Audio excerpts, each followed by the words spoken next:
안녕하세요. 된 멘토 신범철입니다. 오늘 알아볼 기업은 영호 DSP고요. 영호 DSP에 관련된 이슈는 어떤 것들이 있는지 한번 같이 살펴보도록 하겠습니다. 영호 DSP는 디스플레이 패널 제조 공정의 전공정과 후공정에 해당하는 검사 장비를 제작하는 디스플레이 검사 장비 전문 기업으로서 현재 삼성 디스플레이형 장비 기업이다라는 겁니다. 그래서 영호 DSP에 대한 매출을 보게 된다면은 2023년 디스플레이 패널 업황이 다운이 돼가지고 많은 투자가 일어나지 않아서 장비주들이 많이 손해를 봤었던 시기에도 전년도보다는 이제 소폭 하락하긴 했지만은 큰 폭으로 하락한 모습은 보여주고 있지 않다라는 거죠. 그리고 특히 2024년도 같은 경우는 IT OLED 시대가 돌아가게 되면서 이 시대를 선점하기 위해서 디스플레이 패널 업체들이 투자를 하고 있고 투자를 예고하고 있는 상황이기 때문에 영호 DSP에 대한 검사 장비가 추가적인 매출을 올리지 않을까라는 기대를 해볼 수가 있을 것 같습니다. 그리고 또 디스플레이에서 가장 큰 손인 애플의 OLED 적용 제품이 7년 만에 기존 아이폰에서 아이패드 프로로 확대가 되게 되면서 2024년 출시 예정인 아이패드 프로의 OLED 적용을 시작으로 해서 현재 2025년, 26년부터는 아이패드 일반 모델, 2026년도부터 7년도에는 아이패드뿐만 아니라 아이폰 폴더블과 맥북 등 애플 전체 라인업으로 OLED 적용 모델 확대될 것으로 예상이 기대가 되고 있기 때문에 현재 애플을 전략 고객으로 확보하기 위해서 삼성 디스플레이나 BOE 등 많은 기업들이 투자를 지속적으로 하고 있다라는 겁니다. 그래서 현재 이 투자 부분에 대해서 어떤 이슈가 있는지 한번 같이 살펴보도록 하겠습니다. 일단 현재 삼성 디스플레이와 BOE 같은 경우는 투자에 대한 것들이 가시적으로 나와 있는 상황이고 삼성 디스플레이는 이미 투자가 들어가고 있는 상황이다라는 거죠. 그리고 BOE 같은 경우는 아직까지는 이제 확정 시기에만 있지 장비 반입은 되고 있지 않다라는 겁니다. 하지만 LG 디스플레이 같은 경우는 SDC나 BOE처럼 어떤 투자에 대한 것들이 확정이 되고 있는 상황은 아니다라는 거죠. 결국 LG 디스플레이 같은 경우는 자금에 대한 문제로 이 투자 여력이 부족한 상황이고 현재 투자 여력이 부족한데 경쟁사를 따라서 8세대 이상 투자를 했다가 수요가 기대에 못 미치게 된다면 더 큰 타격을 입을 수가 있기 때문에 8세대 투자에 대해서는 조금 신중한 상황이다라고 보시면 될 것 같습니다. 하지만 최근 기사는 아니지만은 그래도 이 8세대 투자에 대해서 관련된 기사를 보게 된다면 LG 디스플레이가 이 OLED 8세대 이상 라인에 이제 P10 라인에 투자를 집행할 것으로 관측이 되고 있고 올해 3, 4분기부터 8.6세대 IT용 설비를 도입하는 것으로 되어 있다라는 겁니다.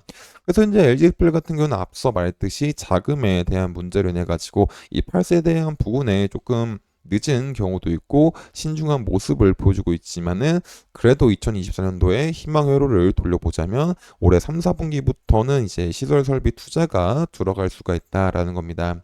하지만 만약에 LG 디스플레이가 실제로 3, 4분기에 IT용 설비 도입한다라고 이제 결정하게 된다면은 그에 맞는 이제 장비 발주 시기는 2024년도보다는 2025년 정도로 예상이 되고 있기 때문에 현재 LG 디스플레이가 2024년도에 이 시설 설비에 투자가 한다라도 영호 DSP는 LG 디스플레이의 어떤 큰 수혜는 받지 못할 수가 있다라고 보시면 될 것 같습니다.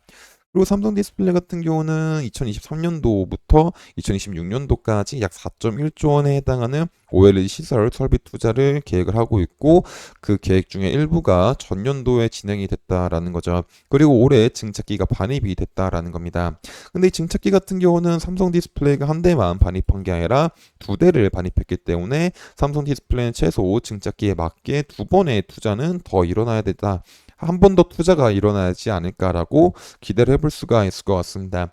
하지만 이 증착기 같은 경우는 이제 새로 들어오게 된다면은 이제 25년도쯤이지 않을까라는 생각을 해볼 수가 있기 때문에 삼성 디스플레이 같은 경우도 2024년도에 추가적인 투자라기보다는 25년도에 투자가 더 많이 일어날 수 있다라고 볼 수가 있을 것 같습니다.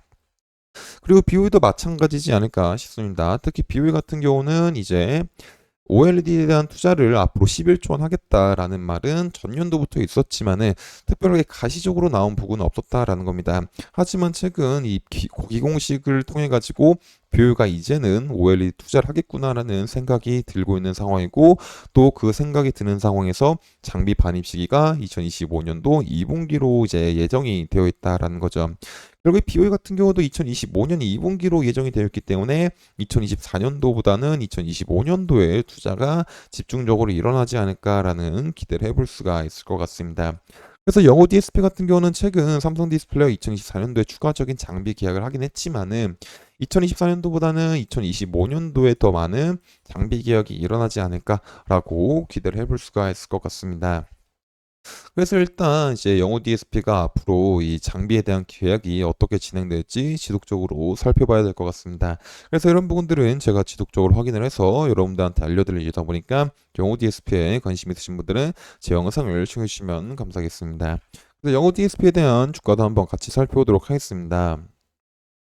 일단 영호 DSP 같은 경우는 주봉상 이제 저항 라인이 이제 이 부분에 위치하고 있다라는 거죠. 그리고 이 주봉상 한 주 동안에 큰 상승이 있었지만은 결국 이 매물대 라인을 돌파하지 못하고 이 상승분을 다 반납을 했다라는 겁니다. 그래서 이 흐름을 일봉에서 조금만 더 자세하게 살펴보게 된다면은 여기서 이제 영호 DSP 같은 경우는 이제 저점에서 다시 상승했지만은 하락이 나오게 되면서 이제 하락이 나왔지만은 다시 이 하락을 멈게는 이제 거래량을 동반한 양봉이 나왔었다라는 거죠. 하지만 그 양봉이 나온 이후로 그 다음 날에는 이제 장중에 엄청난 상승이 이루어졌지만은 결국 이 하루 만에 이제 이 상승분을 다 반납하는 이제 음봉 캔들이 나왔다라는 거죠.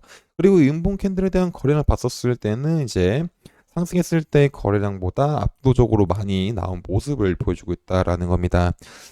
결국 이제 이 흐름을 내 가지고 영호 DSP 같은 경우는 지금 당장 이제 큰 상승을 생각하기에는 조금 힘들지 않을까라고 생각을 해볼 수가 있을 것 같습니다.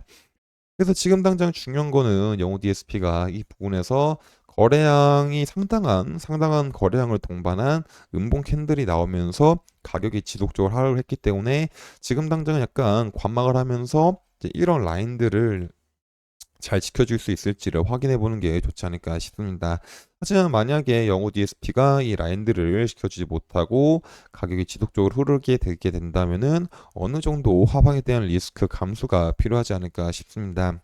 그래서 영호 DSP 같은 경우는 지금 당장 조금 관망하면서 주가의 흐름을 지켜보는 것도 좋은 방법이지 않을까라고 생각을 해볼 수가 있을 것 같습니다. 그래서 이런 부분들도 제가 지속적으로 확인을 해서 여러분들한테 알려드리다 보니까 영호 DSP에 관심 있으신 분들은 제 영상을 시청해주시면 감사하겠습니다. 그래서 영호 DSP 같은 경우는 2024년 IT OLED 시대가 돌아가게 되면서 패널 업체들에 대한 투자가 지속이 되고 있는 상황이기 때문에 이제 매출액이 소폭 나아질 수 있지 않을까라는 기대를 가져볼 수가 있을 것 같습니다.